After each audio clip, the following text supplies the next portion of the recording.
And beyond that, so around last year, and after that happened, a lot of people started contacting me and talking to me. Okay, how do I also do it? And the solution, how do you also do it? Was you need to get lucky. There is very little things in your control. And then I started realizing that a bunch of these people are making some of the most basic financial mistakes, stuff that felt very, very obvious to me. One of the examples would be I think it is obvious to most people that if you have a credit card, you get a credit card bill, you should pay that credit card bill in time. I used to believe everyone did that. Or does it impact your credit score? It impacts your credit score, or if you pay the minimum balance, you have to pay a very high interest rate, 35% sort of an interest rate. I used to think, why would anyone be paying that 35% interest rate? And then I looked at the numbers. So SBI Cards is now a listed company. They put out the data.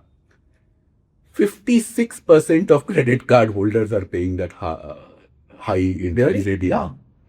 So that's a really high number. Yeah, more than half the people. So something that I felt like that, okay, 95%, I genuinely believe that 95% of the people will be paying their credit card bills on time. You mean they're paying the portion of it and then leaving there for interest, is it? I think there are three categories that SBI Cards list out. One is the people who pay the bill in full. That is around 45 odd percent who pay the bill in full every month. Then there are two more categories that they have. One is the category who has an outstanding balance and they have converted it to an EMI. And that EMI is also at a significantly higher, something like an 18%, 16% sort of a rate. And those people are again around 25 to 30%. I'll share the exact data with you and you can perhaps put that as a screenshot. And then there are around 25% of people who are paying just the minimum balance, which is criminal. Boss, if you can get a credit card, you can get a personal loan and pay that back. At least convert it to an EMI. But 25% of the people don't even do that.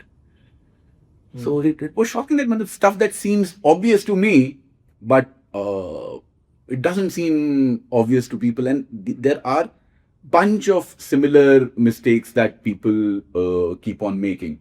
There is a large number of people whose PDS gets deducted and they file their taxes improperly, or they don't know how to file their taxes and they don't get so what happens is your TDS get deducted. If you do a little bit of tax planning, you will get a refund from the income tax department.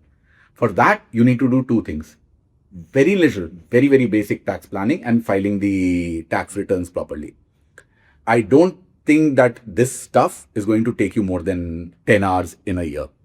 People don't even spend those 10 hours to get the money back from the income tax department.